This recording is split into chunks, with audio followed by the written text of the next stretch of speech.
assim, as crianças, os adolescentes e as crianças, mas as crianças eu diria até mais. Eu acho que essa mudança ela está sendo tão traumática para eles. Eu vejo pela minha neta, que já é maiorzinha, diferente do Felipe, que é muito bebê, a Alice, o incômodo dela, né, com a história de não poder estar com os amigos durante muito tempo e como agora a limitação das coisas é muito ruim isso. Eu fico imaginando, já que a gente sabe que o que é traumático é o discurso, né? A partir do discurso, o real que comparece via discurso, é a partir do discurso, do simbólico, que você tem acesso a algum real de fato. E se você está imerso no real, você não existe como... O irreal ele é idêntico a si mesmo. Então, é preciso da diferença que o simbólico faz para você se dar conta de algum real, né?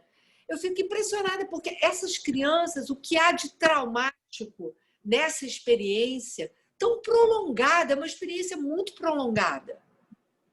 É muito... Sim. E mais, é uma coisa perceptível nas crianças também, porque os pais ficam muito angustiados com tudo. Então, a criança, além das suas privações na relação com seus coleguinhas, com seus amigos, e na sua ida ao parque, nos seus movimentos, a criança tem que se haver ainda com esse confinamento familiar, onde os pais estão muito angustiados e muito fragilizados, muitas vezes. Criança que ainda não foi ao parque. Tem criança que ainda não foi ao parque. Isso, assim, é verdade. Sabe? Tem crianças que tinham, sei lá, 4, 5 meses, quando a pandemia começou, e algumas famílias estão realmente completamente isoladas ou distanciadas. Tem crianças assim, que vai fazer, sei lá, 10 meses, um ano, que não botou o pé numa areia. É verdade. Mas, assim, o ponto que eu quero trazer até para a nossa discussão do pequeno Hans é que, de certo modo, né, se o pai real ali, o pai da realidade do sujeito, do cotidiano dele, né, se ele não está bem, se ele está em muita angústia, de alguma maneira, a sua função, enquanto função paterna, fica bastante abalada. Porque justamente a função do pai é introduzir algo de novo, um significante novo, né? Que possa permitir à criança simbolizar, na relação com a sua mãe, simbolizar essas idas e vindas, não é verdade? Já estamos aqui plenamente entrando no assunto. Porque, embora a criança ela faça parte do desejo da mãe, ela não sabe. Para início de conversa, ela não sabe que lugar ela tem ali, não é mesmo? Ela não sabe o que é que essa mãe deseja, não é verdade? Justamente é esse desejo da mãe que é preciso descobrir do que se trata. E é por esse viés que a criança pode ter acesso a esse pai enquanto pai simbólico, pai de alguma transmissão.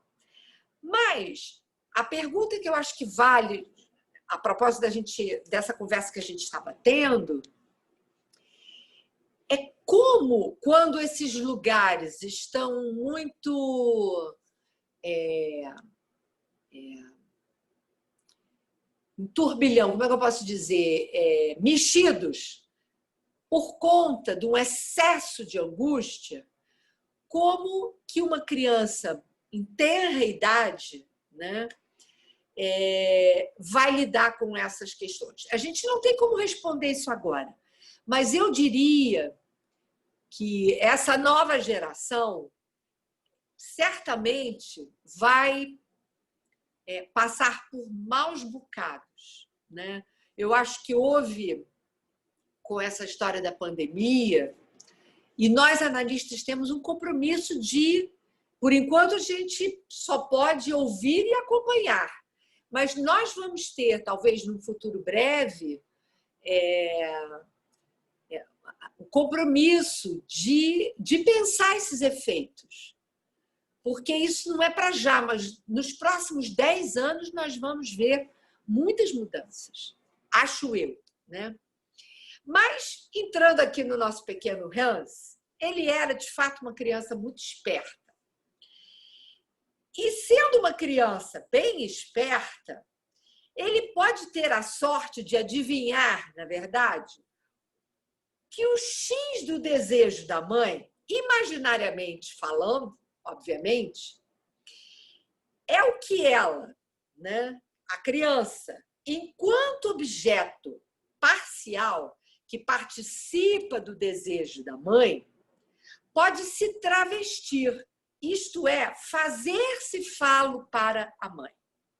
E eu acho que a problemática do pequeno Hans e, metonimicamente falando, todas as situações de fobia começam exatamente aqui, né?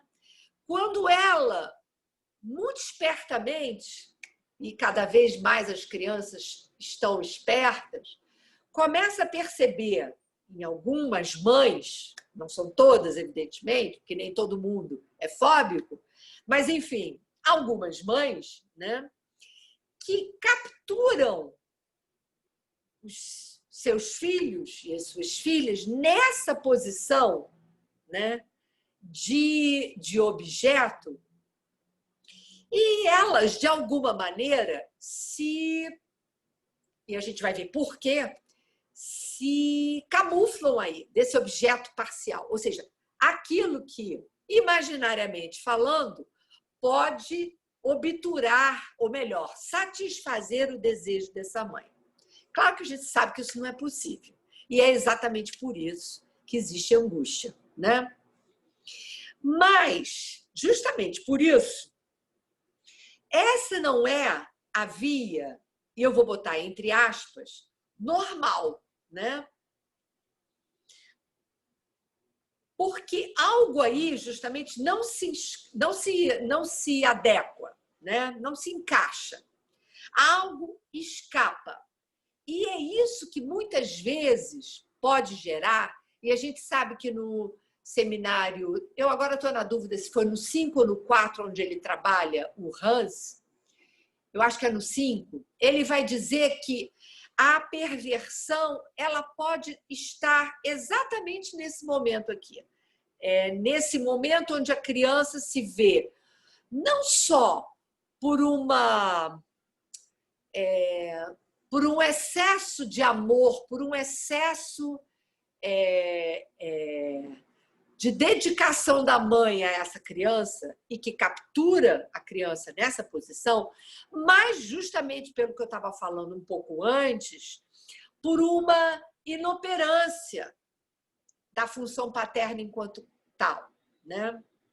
Então, nós temos aqui duas possibilidades. Uma vertente onde pode se constituir uma fobia, e, de certo modo, a gente pode dizer que a perversão ela tem uma certa origem, né? No mesmo ponto, nesse mesmo ponto da constituição subjetiva.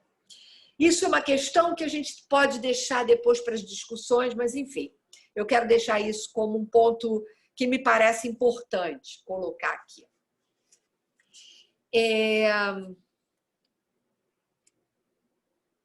E aí entram todas as questões referentes ao supereu, que hoje, falando um pouco com o Sérgio, conversando sobre coisas sobre clínica e tudo mais, eu falei para ele que eu queria falar do pequeno Hans e eu queria falar sobre vicissitudes do supereu. Ele falou, não, alto lá, deixa o supereu para outro momento. Eu falei, tá legal, vamos falar só do pequeno Hans. Mas, de qualquer modo, eu vou introduzir aqui algumas questões muito próprias na fobia a propósito do superior. Bom, então a gente pode dizer que toda criança depende do desejo da mãe, enquanto ela poderá, desse desejo, se desvincular. Ou seja, se ela depende do desejo da mãe, mas desde que ela possa se desvincular, né? Se separar dessa situação de absoluta dependência. Mas isso só é possível se a criança tiver os meios, se lhe forem dados os meios de simbolizar, mesmo que num nível bem precário, bem primitivo, bem primário, instaurando a mãe, e é interessante a gente pensar nisso, como um ser primordial. A mãe é, a princípio, um ser primordial para a criança, que pode estar presente, pode estar ausente. É a própria questão do jogo do Fordá. Mas quando a gente fala do jogo do Fordá, a gente já está introduzindo, quer dizer, já é uma criança instaurada com o nome do pai colocado ali. Ele já está operante. E por isso ela pode simbolizar as idas e vindas da mãe, fazer esse jogo, né? Diz-nos Lacan, no Seminário 5, página 188, ele diz o seguinte: no desejo da criança, em seu desejo próprio, esse ser com o qual ele reveste a mãe lhe é essencial. O que deseja esse sujeito que ainda está na sua constituição, né?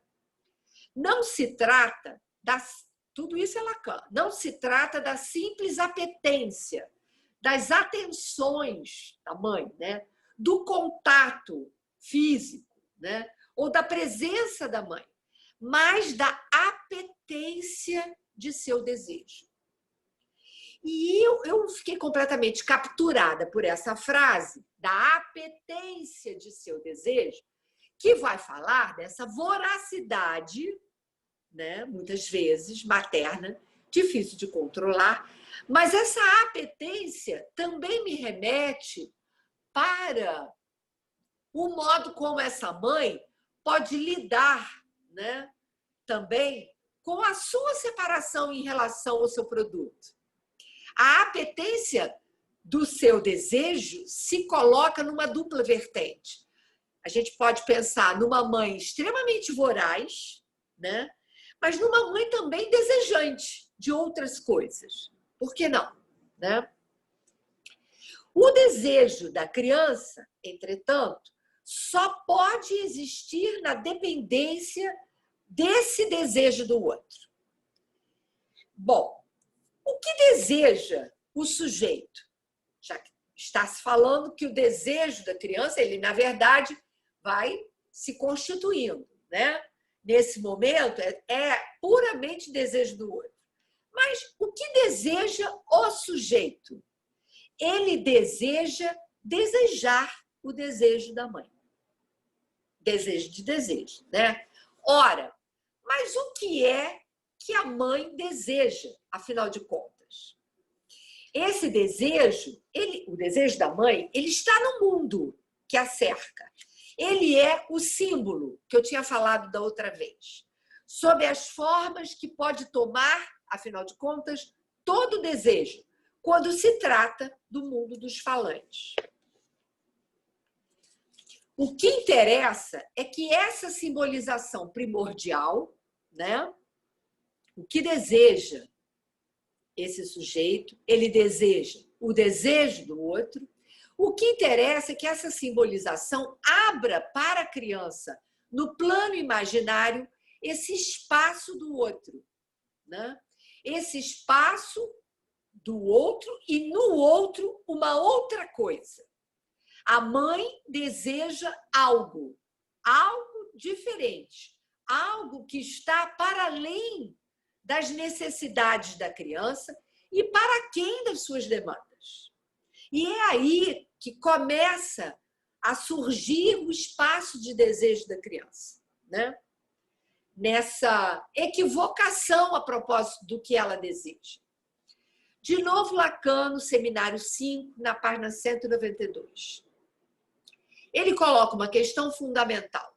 Qual é a configuração especial da relação com a mãe, com o pai e com o falo, que faz com que a criança não aceite que a mãe seja privada pelo pai do objeto do seu desejo?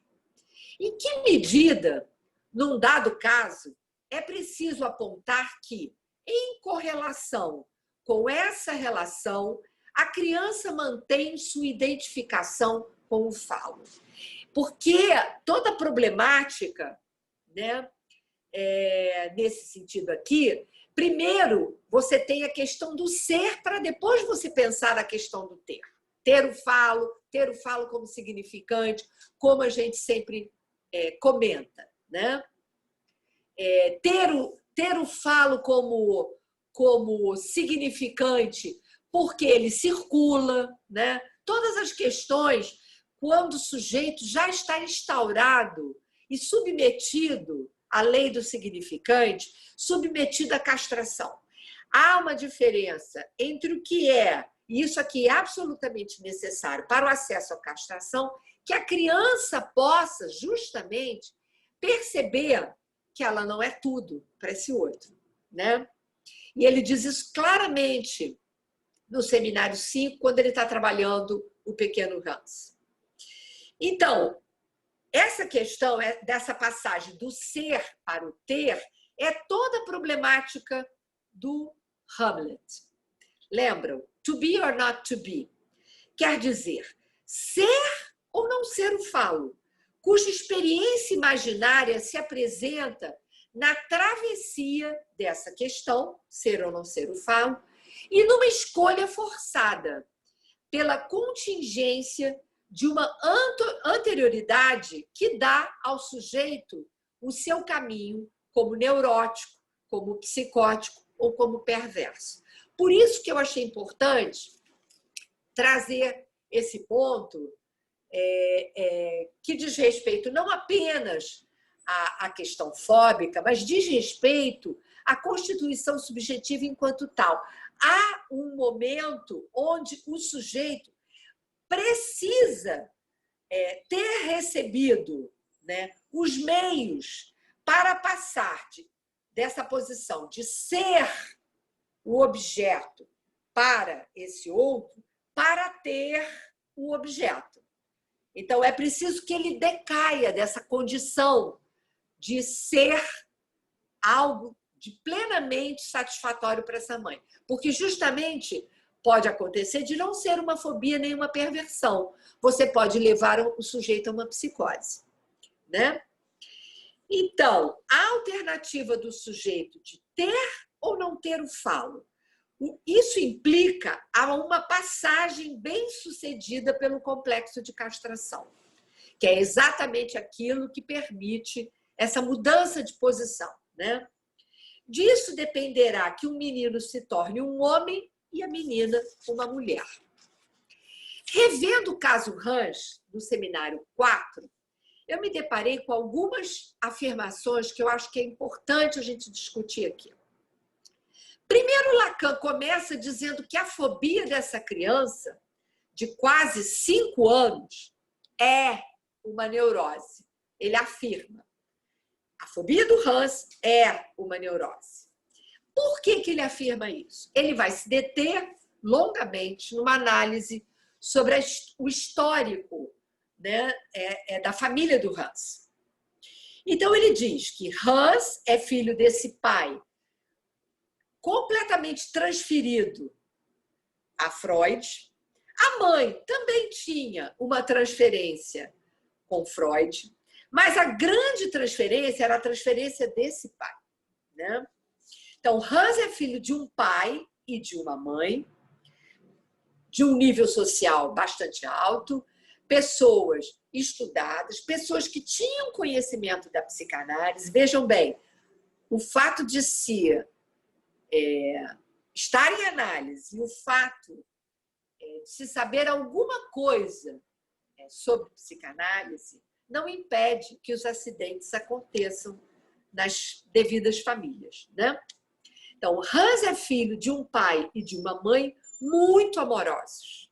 Mas, como diz Freud, o pai está submetido ao amor que ele tem por sua mulher. É aí que está o problema. E esta não quer saber das suas reclamações por receberem o pequeno rebento na cama do casal todas as manhãs. Ele reclama todo dia, ele reclama, e todo dia ela dá um jeito de enfiar a criança na cama do casal. Por outro lado, o pequeno não é nem frustrado, nem privado de nada, né? Ele reina absoluto entre um e outro do casal parental. Mas a mãe havia feito anteriormente, antes da criança ser levada através do discurso paterno, a mãe havia feito uma ameaça perturbadora, na tentativa de interromper o quê? As práticas masturbatórias. E aí, ao invés da gente passar batido nisso, a gente precisa se perguntar, por que tão precocemente? Ah, não, toda criança, precocemente, ela se masturba. Mas não é só isso. O Hans, tinha uma curiosidade, eu diria, excessiva pela questão do faz pipi, né? Tanto das meninas quanto dos meninos. Ele tinha, nas suas práticas masturbatórias, certamente o que havia de prazeroso ali era, de certo modo, também para aplacar a sua angústia, né? De não saber bem qual era o seu lugar nesse casal parental, né? A mãe diz o seguinte: se você se masturbar, vamos chamar o doutor A para te cortar isso. E é isso que é aterrador para o moleque. A mãe ocupa o lugar de um objeto simbólico, bem como o de objeto de amor. Ela tem uma dupla posição. Mas toda a questão está em compreender como, nessa relação tão íntima da mãe com a criança, como esta se percebe junto à mãe.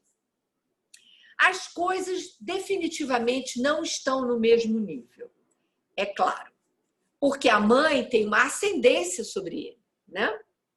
Para a mãe,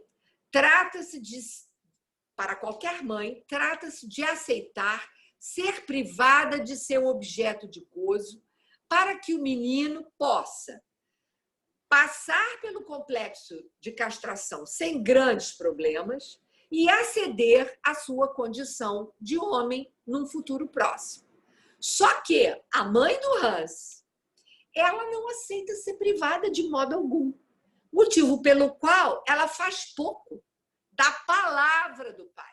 Porque o problema é esse, né? O problema da fobia é o lugar que a mãe dá à palavra do seu parceiro, no caso, a palavra do pai de Hans. Ela faz pouco, ela menospreza. E isso não passa despercebido ao pirralho.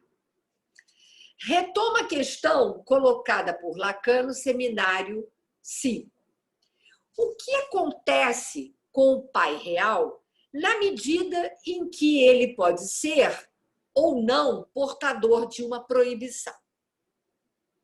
Se ele é portador de uma proibição que faz eco do lado da mãe, de fato, ele é aquele que tem aquilo que a criança intui e que é o mais além do lugar que ela pode ocupar na subjetividade dessa mãe, aquilo que ela intui que a mãe reconhece que faz para ela, de alguma maneira, enigma para a criança, mas que ela reconhece que está em outro lugar. E esse lugar pode ser o pai, pode ser outra coisa, né? Mas pode ser o pai. Então, há que se ter algo que faça barra, né, a esse desejo da mãe. E isso tem que vir pela via do significante. Então, como porta-voz da lei, ele, o pai, deve fazer obstáculo, né? Ele deve ser aquele que intervém, e é o interventor por excelência, intervém nesse complexo do Édipo. Porque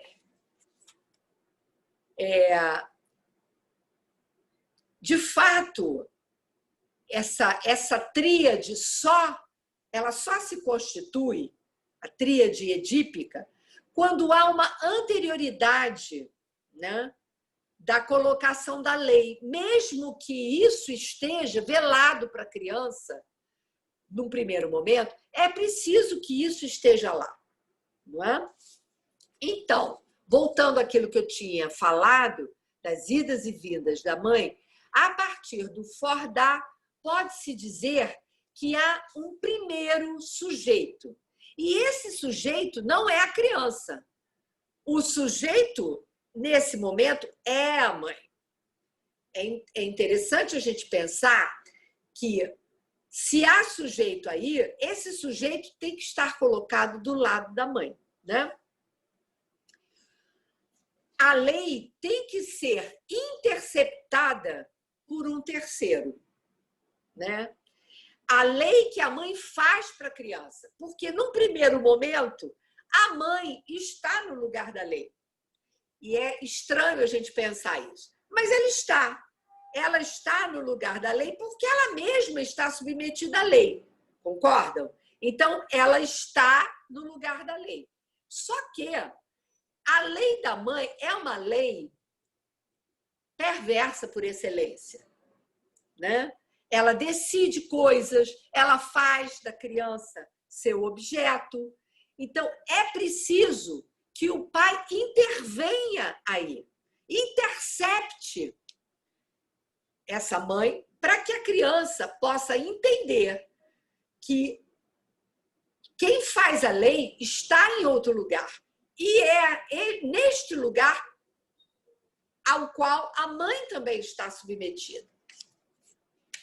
Então, se esse terceiro não é eficaz, acontece do sujeito ter, como o pequeno Hans, de encontrar algo que supra o que lhe faltou para simbolizar o que se apresenta como complexo de Édipo.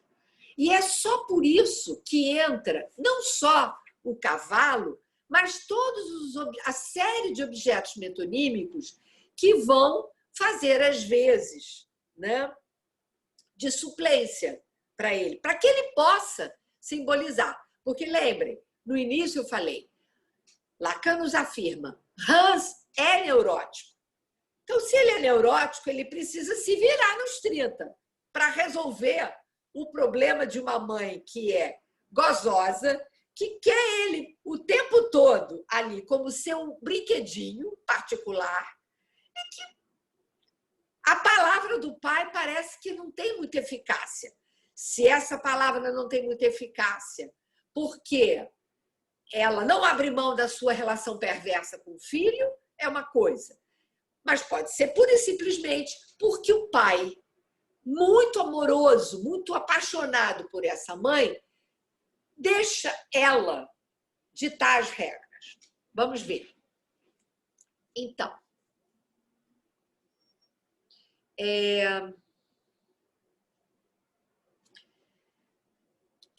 era essa a função do cavalo e era essa também, né, a função da irmã, a função do pai, a função do falo, né, lá no complexo de Édipo.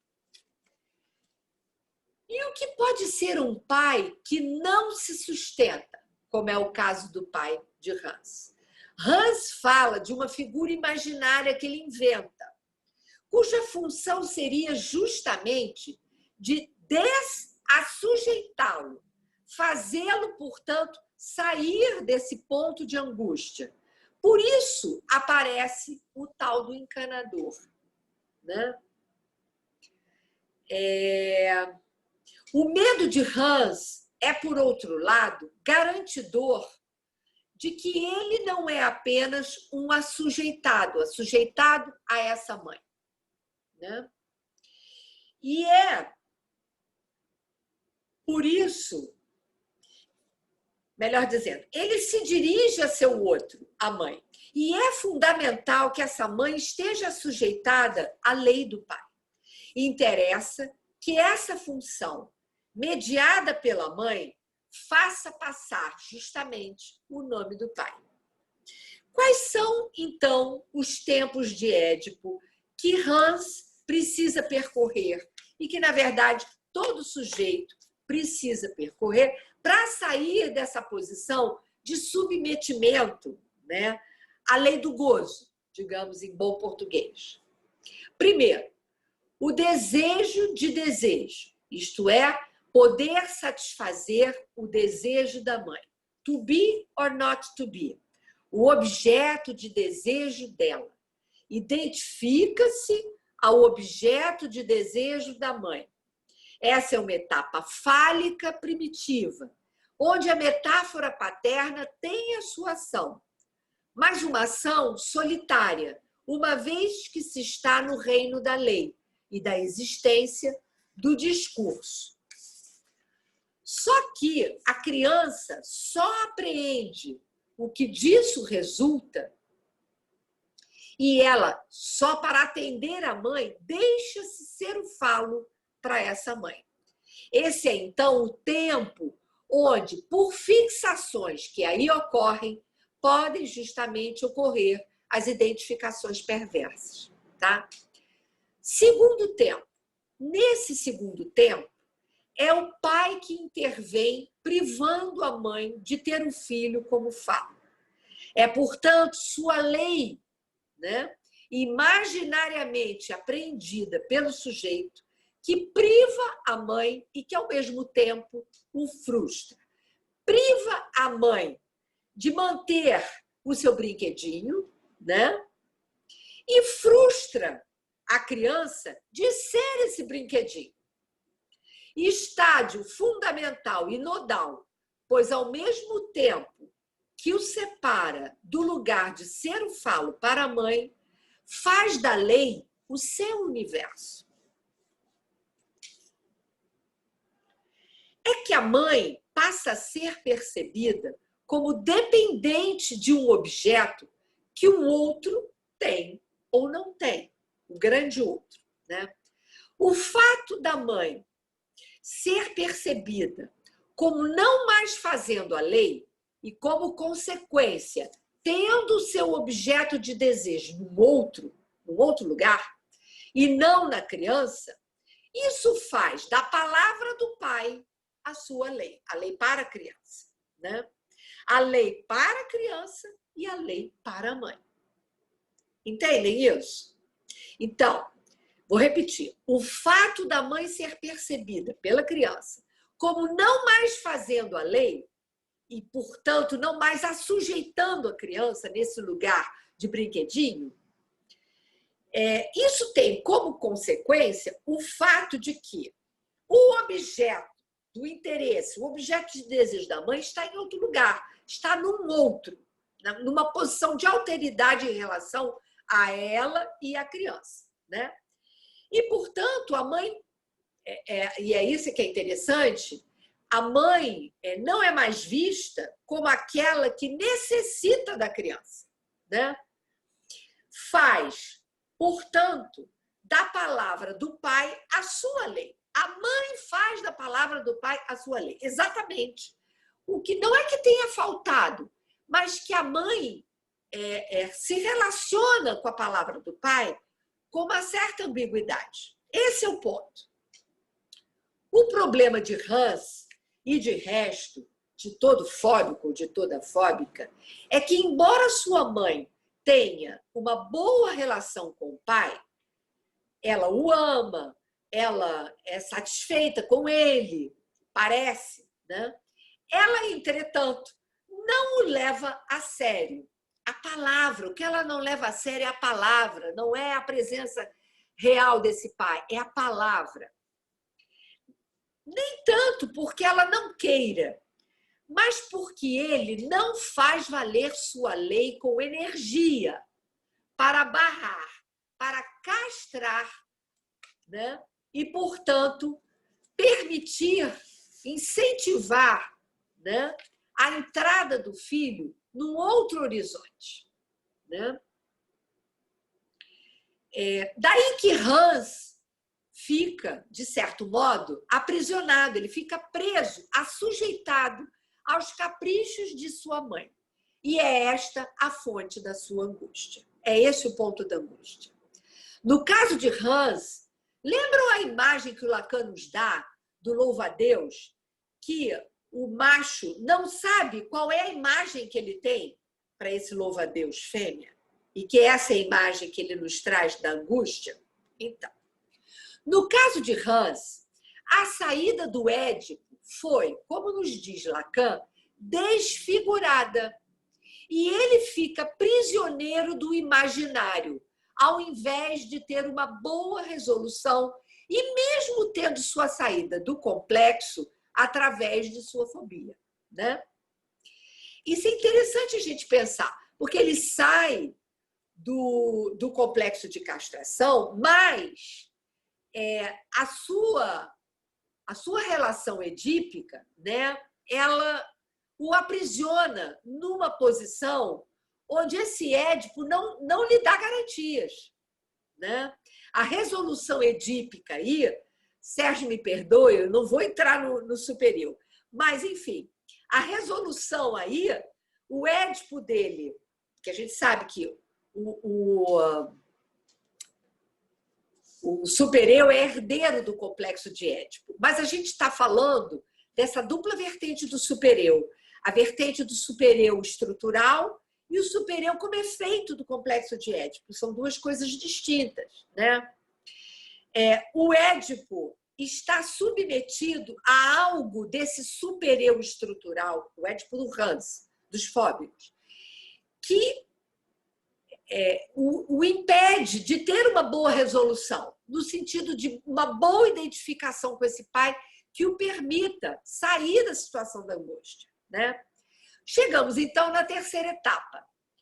É muito importante, porque essa terceira etapa é dela que depende a saída, justamente, do complexo de Édipo.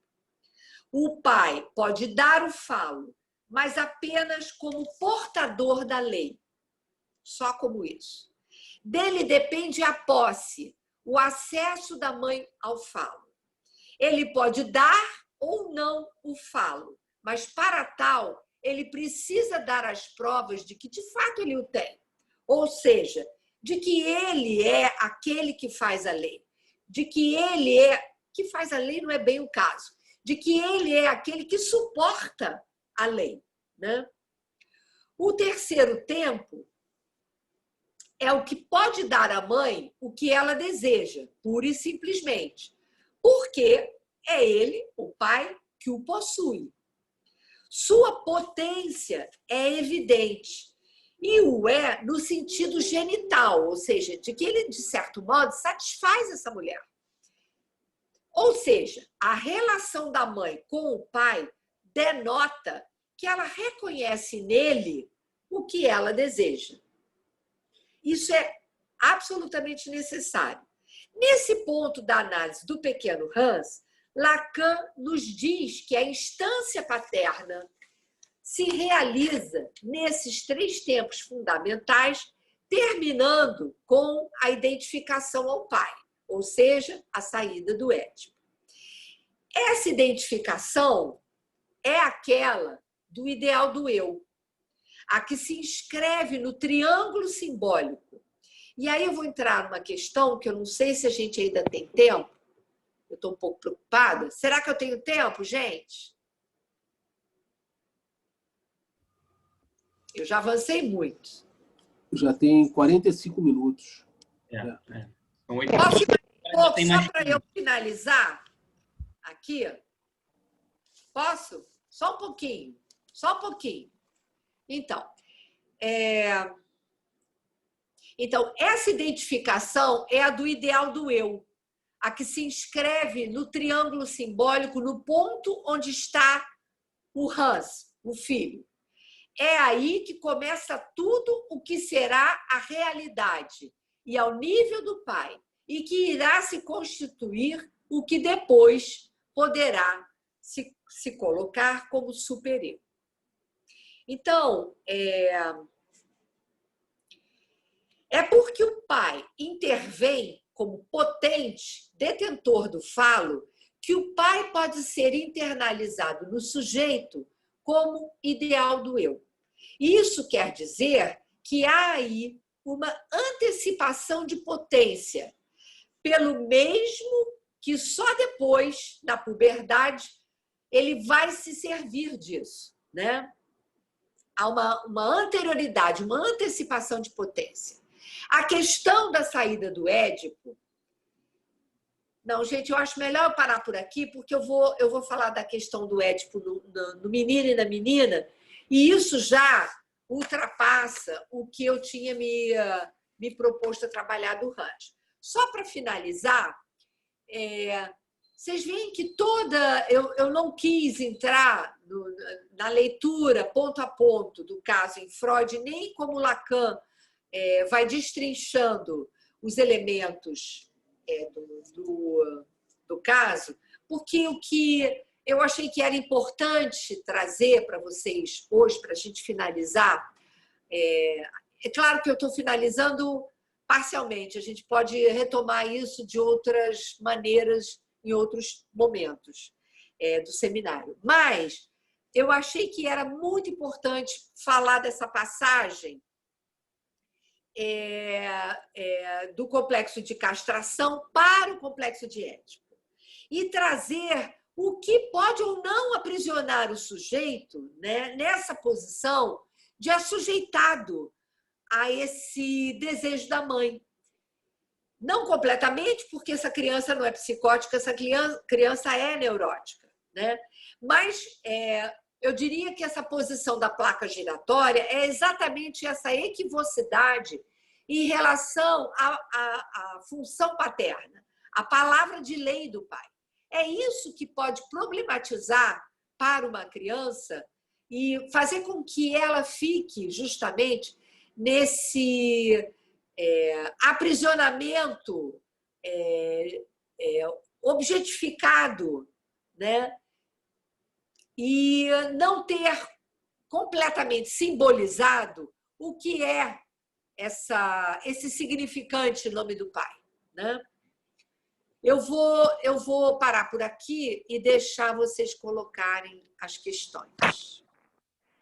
Só um instante, eu anotei aqui uma lista de pessoas que pediram palavra. Então, assim, na lista tem aqui Ana Paula Gomes, primeiro, Ana Paula Menezes, Abílio e Flávia. Tá? Ana Paula Gomes. Então, Tereza, você trouxe bastante coisa para a gente pensar, não só teoricamente, mas clinicamente também, né? A partir do seminário 4 do 5. E vamos ver se eu consigo articular a minha questão, que tem a ver com a placa giratória que você estava falando, que o Lacan fala disso no seminário 4, entre a perversão e a fobia, né? E aí, obviamente, pensando na questão da fobia como um anteparo frente à angústia, peraí que eu tô rouca. Eu queria que a gente pudesse... E a angústia também não é qualquer... É um afeto que não engana, e ela está diretamente relacionada à perversão, naquilo que o Lacan trabalha no seminário 10, né? O seminário da angústia. Eu queria que que você pudesse falar um pouco mais da resposta que a essa placa giratória, que é o supereu, que é esse terceiro tempo aí que você fala da identificação, na diferença do superior na fobia e na perversão. E, ainda se possível, né, as relações entre a angústia e o supereu, porque eu acho que a angústia ela tem a ver com esse ponto do X do desejo da mãe que você bem falou aí no decorrer da sua aula. É isso. Ótima questão. pessoas vão falando, a senhora fala depois, ou a senhora vai respondendo? Como é que a senhora prefere? Eu quero responder essa pergunta porque a gente acho que tem pouco tempo, ou não sei, também não. E essa é uma questão super importante, mas não sei. O que a gente faz? Quanto tempo eu tenho? 10 minutos. Responde, Tereza. Perguntas? Tem muitas perguntas? Eu não Tem sei. 5 pessoas para fazer pergunta. Será que é melhor todo mundo fazer suas perguntas? Oi? Ai, meu Deus. Será que é melhor? Porque essa é uma questão super importante. Eu vou responder o que eu puder responder dessa pergunta que a Ana Paula trouxe. Veja bem, toda a problemática, me parece, da placa giratória, né? O que há essa dificuldade, porque toda a questão diz respeito ao complexo de castração, né? Se de fato o sujeito ele pode sair desse aprisionamento, como é o caso do Hans, né? Porque ele é neurótico, ele pode sair desse aprisionamento no desejo da mãe, ele pode ser mais do que um objeto do gozo dela. Ele pode perceber que esse objeto é um objeto de troca, né? E por isso ele se instaura a partir do ideal do eu, a partir de uma identificação com o pai, e assim, falando da fobia, e muito especificamente do Hans, mas a gente pode estender isso para qualquer situação de fobia. O exemplo do Hans é interessante porque esse pai que tinha uma fragilidade, né, em relação a fazer, transmitir, fazer valer a sua função enquanto terceiro, de barrar o gozo dessa mãe, ele leva a questão para o Freud e, na verdade, quem comparece como terceiro é o Freud, né? O fato de, digamos, da análise ter obtido algum destino na direção da neurose foi possibilitado pela intervenção precoce do Freud. Ele é que fez valer aquilo que esse pai não estava tendo condições de fazer valer, por conta de que ele estava sujeitado a essa mãe. E voltando para a sua questão, que você coloca a problemática do supereu, e você está falando certamente do supereu enquanto supereu estrutural, o supereu estrutural é esse que coloca todo e qualquer ínfans, não é sujeito, ou se a gente quiser, um sujeito ainda nos seus primórdios, submetido aos caprichos maternos, né? E esse supereu, ele é justamente aquele que diz respeito ao isso. Ele é, de certo modo, pura pulsão de morte, porque ele é impeditivo, ele é totalmente impeditivo do surgimento de algum desejo, exatamente porque aprisiona o que poderia ser um sujeito, fica aprisionado na condição de objeto, né? Objeto imaginário para esse outro, né? Que é diferente de você perceber, e é o que o Hans e a filha do Freud, no Jogo do Fordá, institui. Hans institui isso com a história das girafas, que ele senta em cima. Depois ele traz o encanador, a figura do encanador, que é uma figura imaginária, que ele traz para suprir como suplência do que era falha nesse pai. Mas, é claro, sempre na presença de algum lugar, no caso não era o pai, era o próprio Freud, que dá a esse pai, digamos, os elementos que permitem a ele, finalmente, fazer valer, né, a sua função. E só isso é que permite ao Hans se identificar a esse pai, né? Porque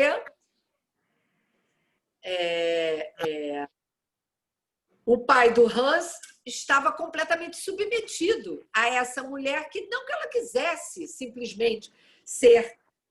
E às vezes eu fico imaginando, talvez ela estivesse justamente esperando alguém que botasse fim a essa história. Porque, pelo que se lê da história desse casal, era um casal entre si amoroso. Mas a entrada desse filho é que problematiza a questão, né? Ele, de alguma maneira, vai ocupar na subjetividade desse outro um lugar que nem esse outro se deu conta. O que fez com que ela, durante um bom tempo, desprezasse a palavra desse pai, né? Mas você coloca essa questão do super-eu e você fala da questão da angústia e da diferença, né, do super-eu na perversão e na fobia. Eu acho que eu te falei alguma coisa sobre o super-eu na fobia, mas o super-eu na perversão é alguma coisa que a gente vai precisar trabalhar bastante. Eu vou responder só rapidamente, porque esse é o material que eu estou investigando. Aliás, eu tenho investigado na neurose, na psicose e na perversão. Foi disso que eu estava conversando com o Sérgio mais cedo. Ele falou, não fala de super-eu hoje, não. Fala só do Hans. Tudo bem. Mas... Ela vai falar. Eu não vou falar. Eu só vou adiantar alguma coisa, porque eu acho que isso é muito importante, né? É que, na perversão... deixa eu encontrar uma forma de dizer isso. O problema do perverso, ele fica numa posição, de certo modo, muito próxima à posição do melancólico, porque ele não tem acesso a essa posição de desejo, de modo algum. O perverso, ele está completamente submetido ao desejo do outro. O que não quer dizer que ele não possa, eventualmente, né? E a gente sabe disso, eventualmente frequentar uma nesga de desejo. Mas essa posição é uma posição muito fugaz. Por exemplo, se a gente pensar em Gide, onde ele tem alguma liberdade subjetiva, onde ele opera a sua posição subjetiva, a sua liberdade como sujeito, é quando ele escreve. Então, a escrita dele, né? A escrita dele, de alguma maneira, lhe permite frequentar uma posição de fantasia onde ele, de fato, está como sujeito. Entretanto, na sua vida, né, privada, ele está sempre na posição daquele que precisa de um outro, né, para que ele possa realizar a sua fantasia, né? Então, o super-eu na perversão é um super-eu extremamente exigente, que deixa o sujeito sem saída. De certo modo, quando a gente pensa, por exemplo, numa escrita, eu falei do Gide, mas a gente poderia falar de outros, né? Por exemplo, no Marquês de Sade. Ele também está submetido a um outro gozoso.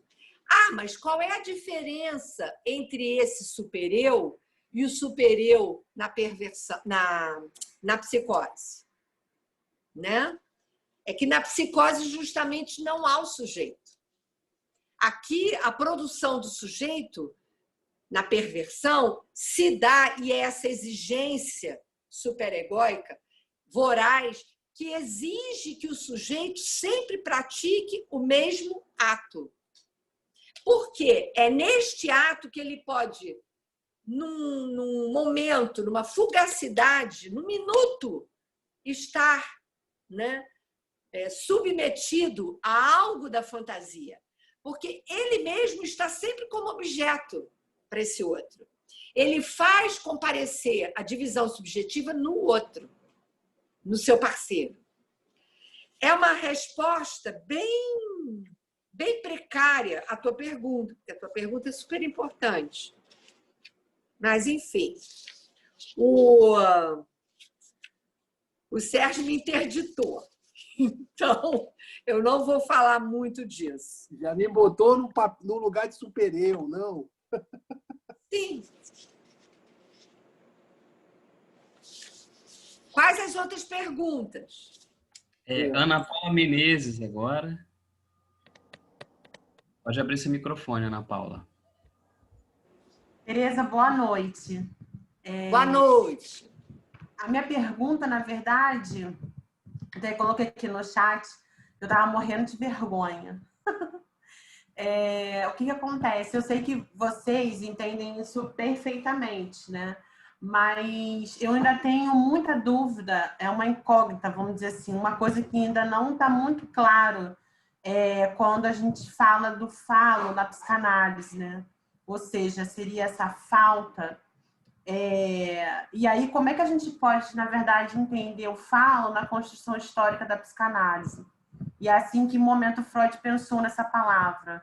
Porque acredito que isso seja um fio condutor para se pensar várias temáticas, né? Então, isso é uma coisa que eu ainda fico muito em dúvida. E se der tempo, né, se for possível, eu gostaria de ouvir você um pouco. Obrigada.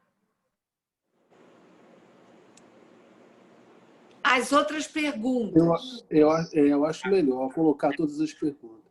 Abílio, Flávia e Sérgio. São esses. Então, Tereza, ainda sobre essa questão, né, da fobia e da perversão, e você começa falando, né, dessa esperteza precoce do Hans, né? Vou tentar ser bem breve. Quer dizer, Hans sabe muito precocemente da castração, né? Ele sabe muito precocemente dessa insuficiência fálica do pai e dessa insatisfação da mãe, da qual ele será, né, enfim, tomado como objeto, né, a partir daí, né? E diferentemente, o Sérgio André ele vai dizer lá no Impostura Perversa uma coisa muito interessante a respeito da mãe do perverso, né? Quer dizer, o Sérgio André vai dizer que a mãe do perverso o coloca entre as pernas como um escudo contra a investida do pai. Então, aí, né, quando você trata da questão justamente, né, da mãe do perverso como essa que desmente a castração e não dá, né, nenhum vestígio sobre a sua castração e seu desejo, que é diferente da questão da mãe de Hans. Enfim, não sei se você também poderia falar um pouco disso.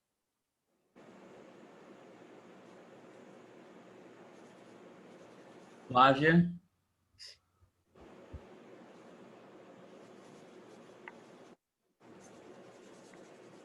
Flávia, você está aí? Flávia está sem microfone.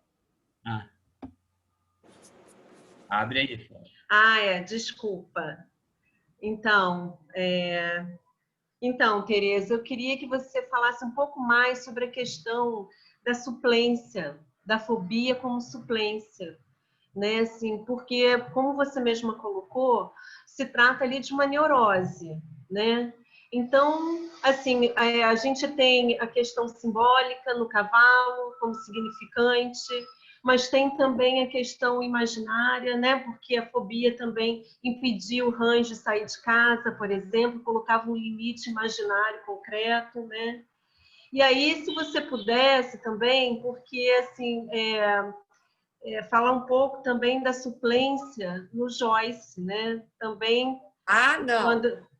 Suplência no Joyce é muita coisa. Pois é, mas se... Tá bom. Mas é isso. Eu vou poder falar. Facinho. Seria ótimo. Tá bom. Você está muito gulosa. Fala, Sérgio. Só. A minha pergunta é mais modesta, entendeu? Digamos assim, a minha perguntinha é o seguinte, é justamente em relação a esse ponto que o Abílio levantou, essa questão da perversão e da fobia. Pois é, porque eu queria que você tentasse assim, discernir melhor essa diferença. Por quê? Porque enquanto fóbico, em que momento, quer dizer, o sujeito se depara com a castração na mãe? Diante disso, ele vai ou ficar aquém, que é o caso do fóbico, ou ele vai ficar além. Né? Então, assim, porque eu tenho muita dificuldade de discernir essa questão da perversão na criança, já que ele é um perverso polimorfo.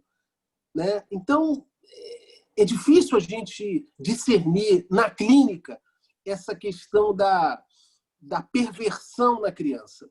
Não é isso. A perversão, só para adiantar, a perversão, na verdade, essa perversão que você está falando está na mãe, não está na criança. Está na mãe. Né? Bom, eu vou tentar responder. Quanto tempo eu ainda tenho para responder questões tão importantes? Tem algum tempo. Olha só. Como é o nome da moça que me fez a primeira pergunta sobre o falo? Porque as perguntas... Ana Paula. Não. Ana Paula. Teve Ana Paula e depois teve uma outra moça. Ana Paula Menezes. Ah, outra. Ana Paula também. Ai, gente. Ana Paula também. Tá bom. Então, a Ana Paula Menezes me fez essa pergunta a propósito do falo. Eu quero entender, e isso fica bem claro na obra do Freud, que ele diz, num primeiro momento, e depois ele realmente avança, sobretudo no texto Mais Além do Princípio do Prazer, mas, enfim, inicialmente, ele se detém na questão anatômica, né? E ele, inclusive, no texto Diferença Anatômica entre os Sexos, ele vai falar sobre isso, sobre o ter ou não ter o falo.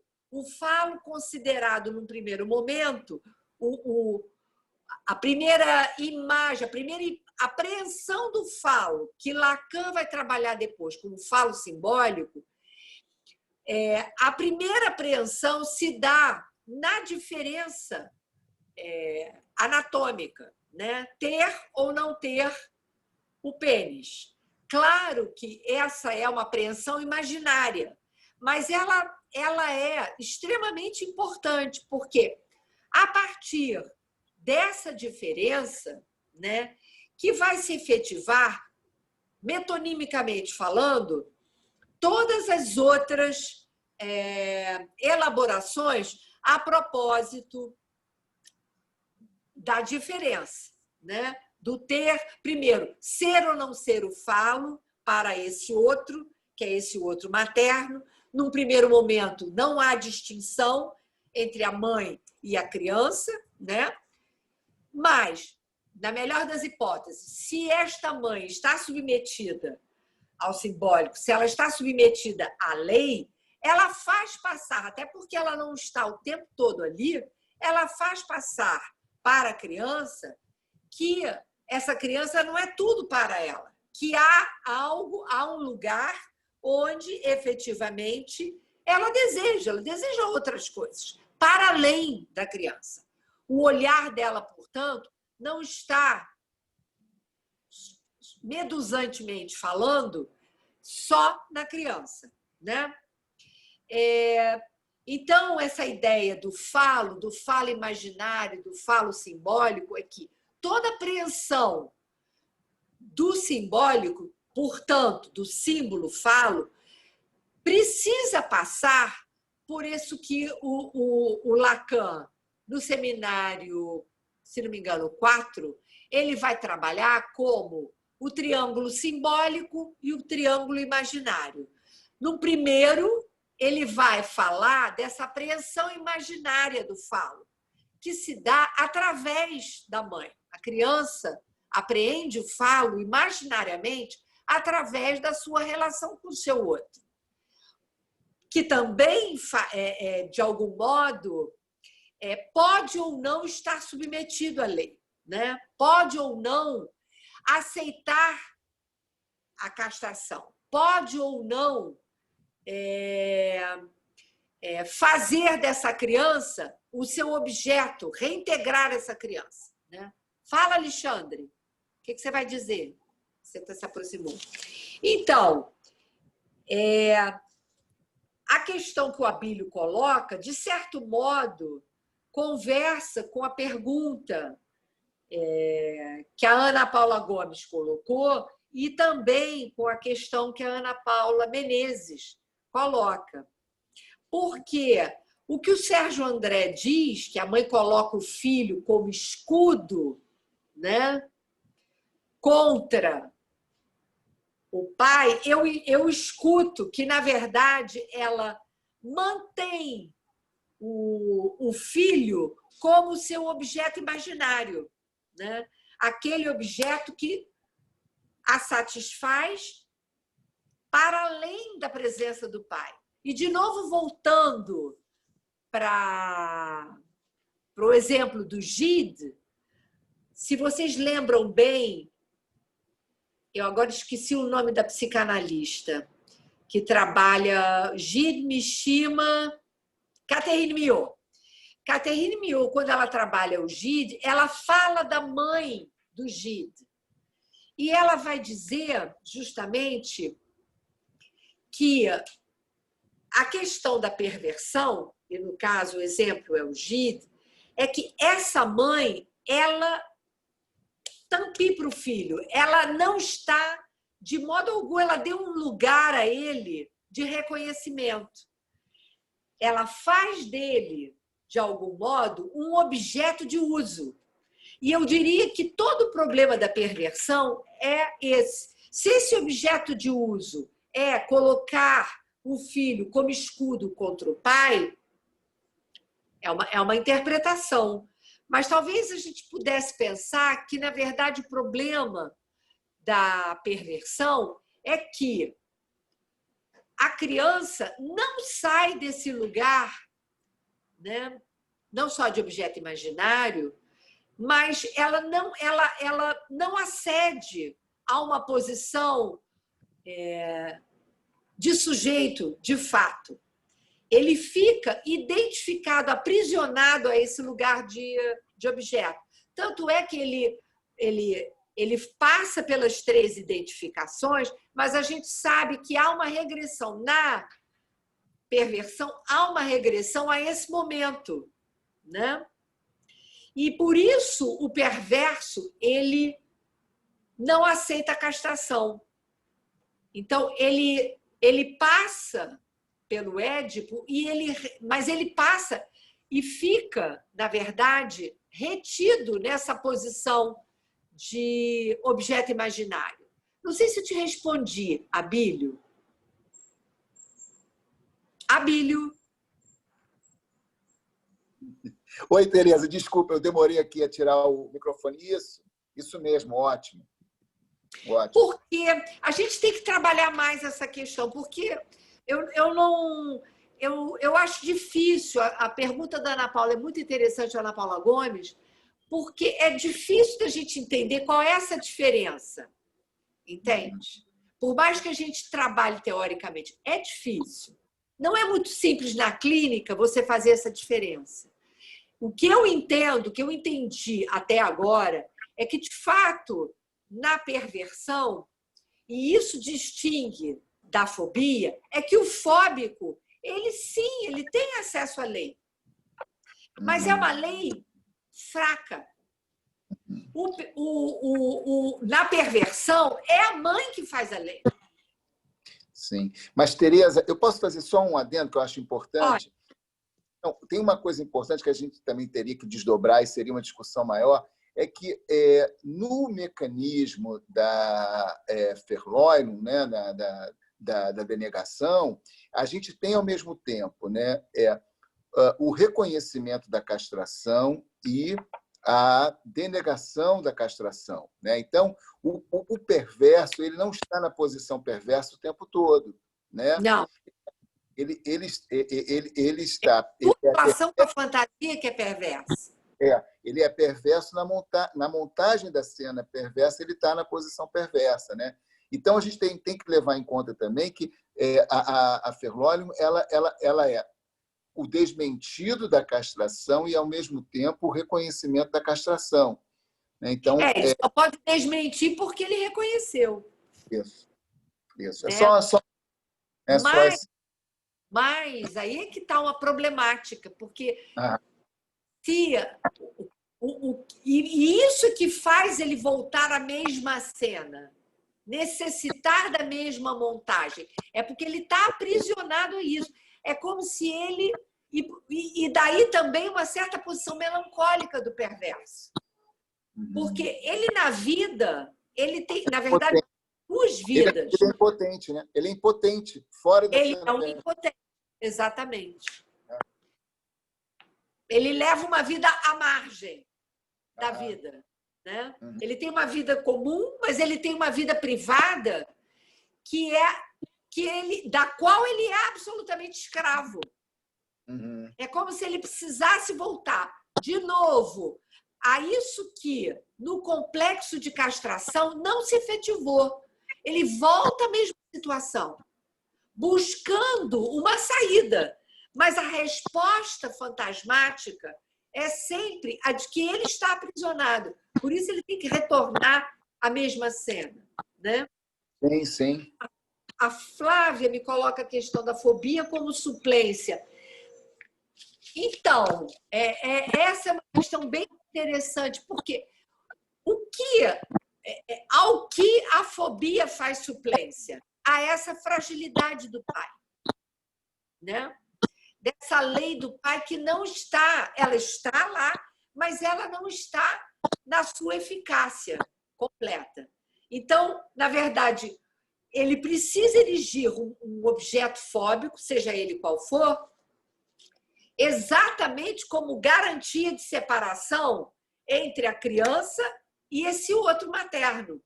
Então, na verdade, é o objeto fóbico que vem em suplência a esse pai, a essa função paterna, que teve eficácia, mas não completamente. Né? Isso é totalmente diferente da perversão, de fato. Né? Digamos assim, são momentos distintos da constituição subjetiva. Agora, o Sérgio me coloca uma questão que você falou, Sérgio, discernir na clínica... o que exatamente? Eu perdi o que você estava tentando... Essa questão da perversão na criança. Né? Era isso. Eu confesso que eu fico assim, a fobia é clara, mas a perversão me parece muito complicado, justamente por essa condição da criança de perverso polimorfo. Né? Mas você não acha que é através do discurso materno que você pode perceber, sim, antecipar, né? Não, achei ótima a tua colocação. Ou não ótimo. Se constituir perverso. Exatamente. E realmente, como a Flávia colocou muito bem, você pode dizer que,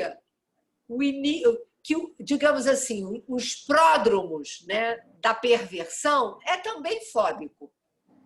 Só Sim. que não tem, como disse o Abílio, ele não consegue, ele não constitui esse recurso do fóbico de ter um objeto que vem em suplência, que vem dar sustentação àquilo que está meio que capenga. Por quê? Porque a mãe não reconhece. Sim. Essa é a diferença. A gente vai ter que trabalhar melhor isso, né? Claro. Tá ótimo, Tereza. Muito obrigado. Ótimo. Muito bom. Tereza Meloni, acho que fez pergunta aqui.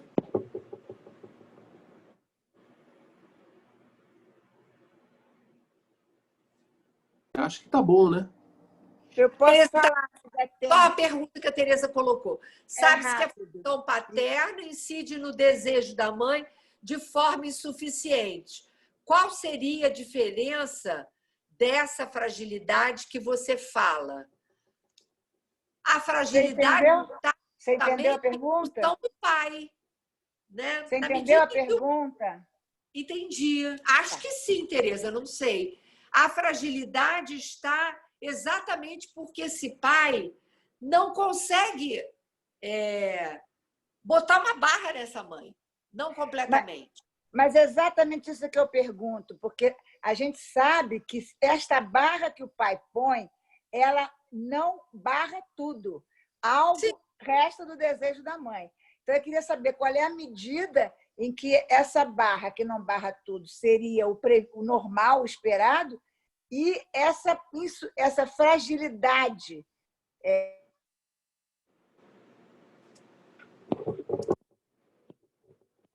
Congelou aqui.